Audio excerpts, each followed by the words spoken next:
नमस्कार, आपका स्वागत आपके खुद के YouTube चैनल पर। मेरा नाम है कुलदीप और मैं यहाँ से लेकर आता हूँ प्रभु के चमत्कार, हंसी मजाक की कहानियाँ और तीसरी शक्ति से रिलेटेड यानी कि भूत प्रेतों की कहानियाँ।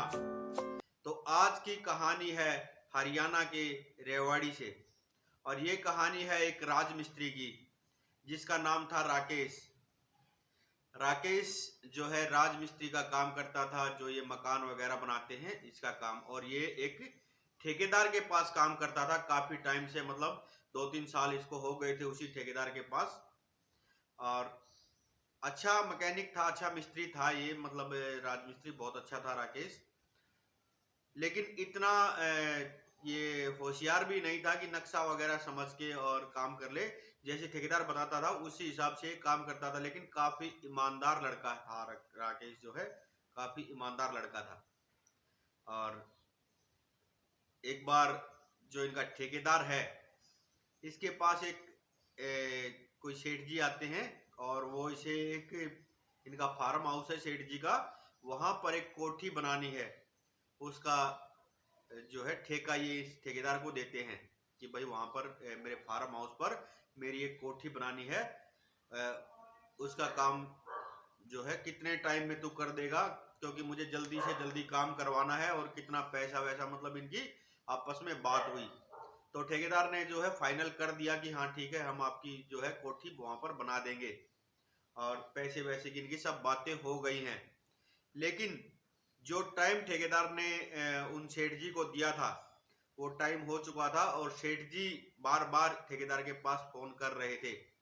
राकेश वहीं खड़ा हुआ था ठेकेदार के पास जिस दिन लास्ट टाइम सेठ जी का फोन आया। और सेठ जी इसे बहुत डांट रहे थे ठेकेदार को कि तेरे को कितना टाइम हो गया, तू आजकल आजकल बोल रहा है, और अगर नहीं काम करना तो मेरे पैसे वापस दे दे, और मुझे नहीं काम करवाना तेरे से, मैं किसी और से करवा लूंगा। तो ठेकेदार ने अच्छे में कहा कि सेठ जी ऐसा है, 2 दिन में हमारी लेबर आ जाएगी, तब तक मैं आपको एक काम करता हूँ, मेरा एक सीनियर मिस्त्री जो है वो मैं आपके पास भेज देता हूँ, आप उसको नक्शा वगैरह दे देना, वो मार्किंग वगैरह शुरू कर देगा नक्शे को देखकर। तब तक वो वहां पर सारी मार्किंग वार्किंग कर देगा और 2 दिन के बाद तो मेरी लेबर आ ही जाएगी और फिर हम जल्दी से जल्दी आपका काम निपटा देंगे। तो सेठ जी ने कहा ठीक है, अगर आज तुम्हारा मिस्त्री नहीं आया तो उसके बाद हमारा एग्रीमेंट कैंसिल और तुम मेरी पेमेंट वापस कर देना। तो ठेकेदार ने कहा ठीक है।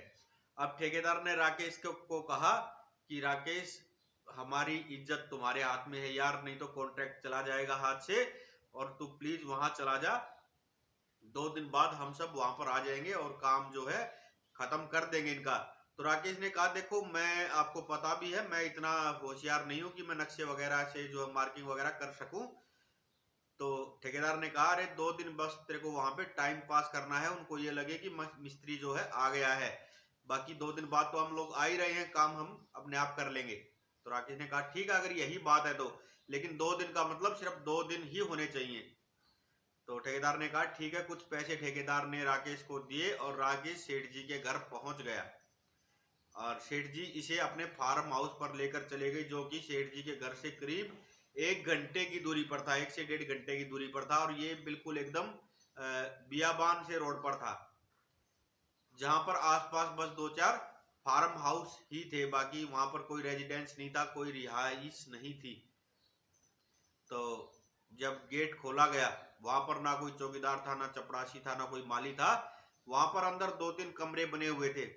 सेठ जी ने राकेश को दिखाया कि यहाँ पर इन कमरों को जो है हम बाद में तोड़ेंगे, पहले जो कोठी बनानी है वो यहाँ पर बननी है, और ये नक्शे वगैरह तुम पकड़ो और एक काम करना, तुम्हें 2 दिन यहीं रहना है, यहीं रुकना है, ये जो कमरे बने हुए हैं यहीं पर।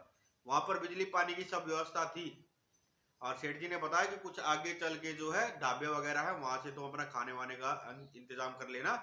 और सेठ जी ने कुछ 500-700 रुपए राकेश को दिए और चाबी, गेट की, मेन गेट की चाबी राकेश को देकर सेठ जी चले गए। अब राकेश वहां सब देख रहा था, मौका मुआयना जो है वहां पर कर रहा था कि भाई क्या क्या है यहाँ पर, क्या नहीं है। बिजली पानी की अच्छी व्यवस्था थी और जो 2-3 कमरे बने हुए थे उनमें से एक कमरा राकेश ने जब खोला तो वहां पर खाने का सामान, मतलब खाना बनाने का सामान रखा हुआ था, चूल्हा बना हुआ था, लकड़ियां पड़ी हुई थी और कुछ बर्तन वर्तन भी पड़े हुए थे। तो राकेश के दिमाग में आया कि क्यों ना मैं जो है कुछ आटा सब्जी वगैरह ले आऊं, बाकी सब सामान तो यहाँ पर पड़ा ही हुआ है।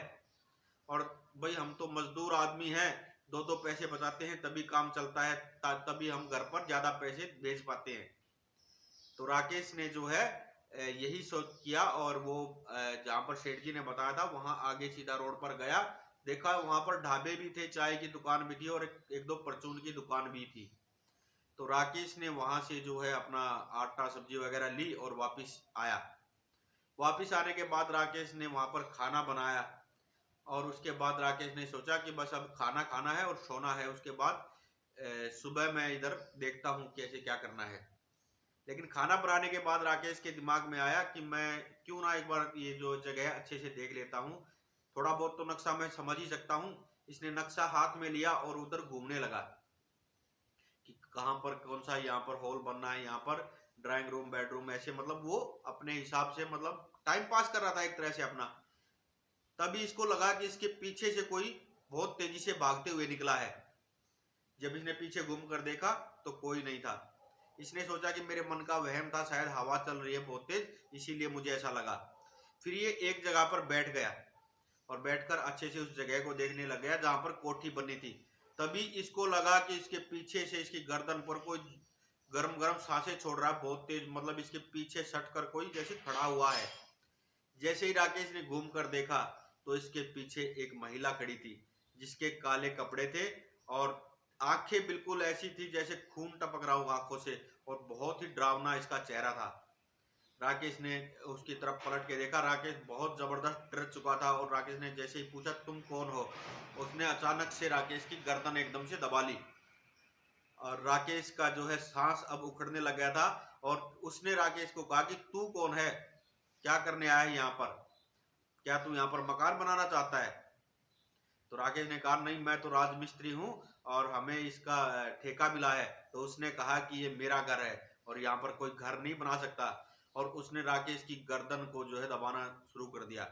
राकेश ने हाथ पैर जोड़े, मिन्नतें की कि मैं अभी की अभी यहाँ से चला जाऊंगा, तुम मुझे छोड़ दो। लेकिन उसने कहा कि अगर मैंने तुझे छोड़ दिया तो लोगों के दिल दिमाग में डर कैसे बैठेगा, मैं तुझे मारूंगी तभी यहाँ पर और कोई नहीं आएगा मकान बनाने के लिए। और उसने राकेश की गर्दन को बुरी तरीके से दबाना शुरू कर दिया। अब धीरे धीरे राकेश की आंखों के सामने अंधेरा आ रहा था और ये मतलब एकदम से बेहोशी की हालत में चला गया। इसको जब होश आया तो इसने देखा कि सुबह हो चुकी थी और ये बिल्कुल एकदम से मतलब डेड पड़ा हुआ था एक तरह से। और जो नक्शा था वो बिल्कुल एकदम से कटा फटा हुआ पड़ा था। अब राकेश ने वहां से दौड़ना शुरू कर दिया गेट के पास। जैसे ही राकेश पहुंचा है तो राकेश ने देखा कि बाहर से गेट बंद है, किसी ने बाहर से कुंडी लगा दी है मेन गेट की। अब इसने काफी कोशिशें की, काफी आवाजें दी, लेकिन कोई नहीं खोल रहा था इसका, मतलब कोई इसकी आवाज सुन ही नहीं रहा था। इसने दाएं बाएं आगे पीछे सब जगह जाकर जोर जोर से आवाजें लगाई और दीवार को कूदना भी इसके लिए संभव नहीं था क्योंकि दीवारें काफी ऊंची थी और उसके ऊपर कटीले तार लगे हुए थे। इसलिए अब ये कुछ कर भी नहीं सकता था, ये बस सिवाय रोने चिल्लाने के और कुछ कर ही नहीं सकता था। तो इसने जब रोना चिल्लाना शुरू किया, काफी देर इसको हो गई, तो उधर से एक आवाज आई कि भाई कौन है, क्यों आवाजें लगा रहा है तू, क्या बात है? तो राकेश ने सब बातें बताई कि मैं ऐसे ऐसे यहाँ फंस गया हूँ, आप प्लीज गेट खोल दीजिए। तो उसने कहा ठीक है मैं आता हूँ, थोड़ा टाइम लगेगा, मेरे को घूम के आना पड़ेगा। उसने आकर जब गेट खोला और राकेश तुरंत निकलकर बाहर आ गया गेट से। और वो एक अधेड़ उम्र का इंसान था, मतलब 55-60 साल के करीब का इंसान था। उसने राकेश से पूछा कि तुम यहाँ अंदर क्या कर रहे थे और कौन हो तुम? राकेश ने सारी बातें बताई कि मैं ऐसे ऐसे राजमिस्त्री हूँ और हमें यहाँ पर ठेका मिला था, रात में हमारे मेरे साथ ऐसे ऐसे हुआ। तो उस अधेड़ उम्र के जो इंसान थे वो शायद किसी साथ वाले फार्म हाउस के चौकीदार थे, उसकी वेशभूषा से कपड़ों से ऐसा ही लग रहा था। उसने बताया कि भाई हमें तो यहाँ पर हर रोज रोने की या हंसने की किसी औरत की आवाजें आती थी और मैंने अपने मालिकों को भी बताया था, तो उन्होंने मेरे को कहा कि अपने फार्म हाउस पे तो नहीं आ रही ना, तुम्हें क्या करना है? लेकिन आज जब तुमने ये बता दिया तो मैं भी आज के आज ही यहाँ से नौकरी छोड़ दूंगा, मुझे नहीं रहना यहाँ पर। राकेश ने कहा कि मैं भी अब यहाँ से सीधा अपने घर जाऊंगा, मुझे काम करना ही नहीं यहाँ पर और ना उस ठेकेदार के साथ काम करना है। मुझे अब सीधा अपने घर जाना है और वापिस भी अगर कभी आया तो इस ठेकेदार के पास मैं काम नहीं करूंगा अब। और राकेश वहां से अपने घर चला गया। लेकिन राकेश ने बताया कि आज भी जब मैं उस किस्से को, उस फार्म हाउस को, जिसका नंबर था फार्म हाउस नंबर 307, उसको जब भी आज भी याद करता हूं तो मेरे जो है एक एक शरीर का रोम रोम जो है खड़ा हो जाता है, मैं डर जाता हूं बुरी तरीके से। लेकिन अब मैं हर रोज हनुमान चालीसा का पाठ करके सोता हूं, तब मुझे नींद आती है। मतलब राकेश पूरी तरह से बालाजी की शरण में जा चुका है और अब राकेश को ऐसा कुछ नहीं दिखता। हाँ, एक दो बार उसे वो महिला दिखी है रात में सपने में भी, और हकीकत में भी एक दो बार उसे ऐसा लगा है कि वो महिला फिर से इसकी गर्दन दबा रही है, इसके पीछे खड़ी है। लेकिन जब से इसने हनुमान चालीसा का पाठ करना शुरू किया है तब से ये बिल्कुल नॉर्मल है। तो ये थी दोस्तों आज की कहानी। उम्मीद करता हूँ आप लोगों को पसंद आई होगी, और अगर पसंद आई हो तो लाइक करना, शेयर करना और कमेंट में लिखना जय वीर बालाजी। और अगर आपके पास भी ऐसा ही कोई अनुभव है तो आप भी हमें शेयर कर सकते हैं व्हाट्सएप, इंस्टा, फेसबुक या कमेंट सेक्शन कहीं भी। और अगर चैनल पर नए हो तो प्लीज सब्सक्राइब कर लीजिए दोस्तों, मुझे आप लोगों की सपोर्ट की बहुत जरूरत है। हर हर महादेव, जय श्री श्याम। मिलते हैं फिर किसी नई कहानी के साथ।